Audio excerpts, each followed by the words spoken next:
Okay, magandang araw mga paps. Ito Hyundai Accent. Bali, iniskan po natin siya kasi may nararamdaman si boss dito pagka tumatakbo. Parang lalo pahon. Parang kinakapos siya o naglolo power mga idol. Oh. Pinagawa niya na yung mga injector, ganun pa rin. Dahil sa 133 kaya mileage ang tinakbo, ang sinadjust natin is linisin yung EGR valve tsaka intake manifold. Kaya nakita natin yung pinaka ano niya, ito. Max sensor. Oh. Kung gaano ka carbon. Ayan o, halos barado ng mga idol o.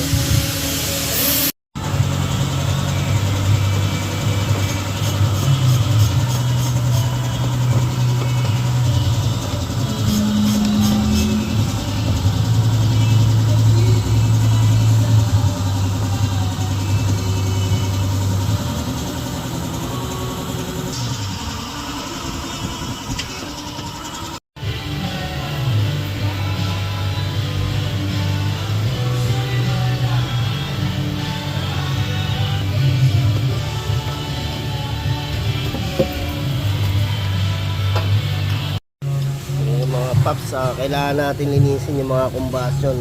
Ito na, linisan na natin to. Kaya pumuti-puti na siya.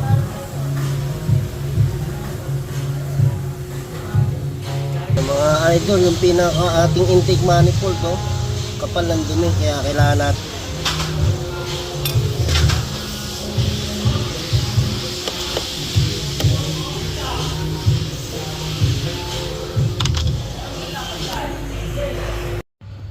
mga paps, ito na yung ating EGR.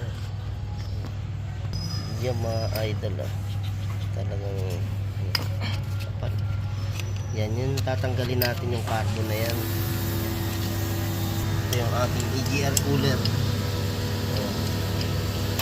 Mga paps, yung EGR cooler natin nagpapalamig yan sa EGR, no? Kaya lang pagka ganyan naka-carbon yan, wala din, talagang hirap yung ating circulation.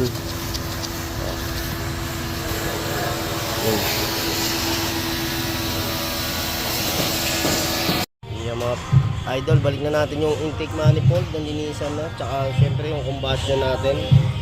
Yan.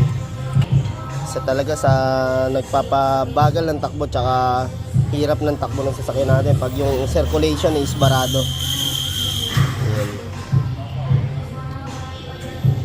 Okay, salpak muna na yung mga idol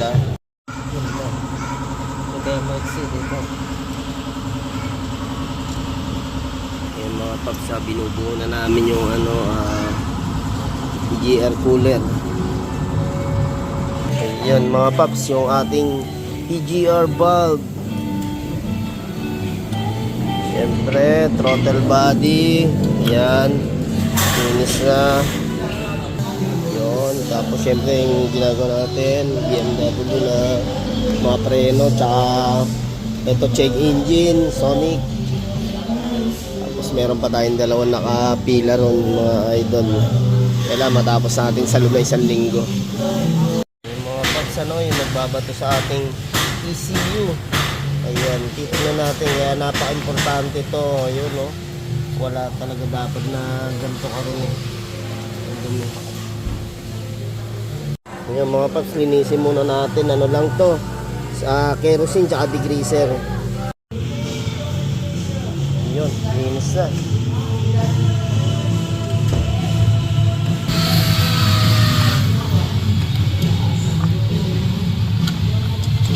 Yun, nakakabit na yung EGR natin mga paps, dito. Ayan o. Ayan. Okay na.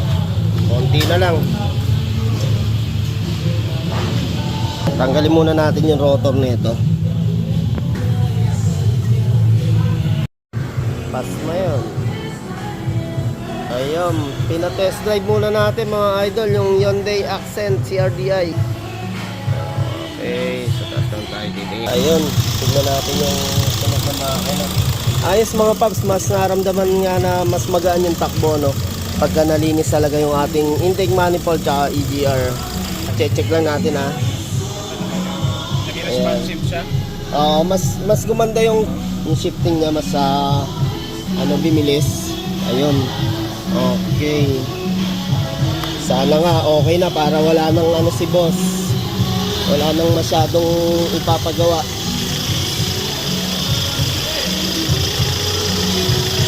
Ayun, nagpapalit na rin ng kulan si boss. Ginamit natin Petron kulan.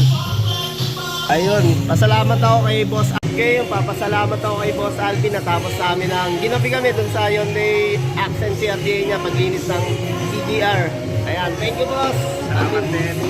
Car care. Approve. Ayun, maraming salamat. Ingat boss, ingat. Thank you. Thank you. Ayun.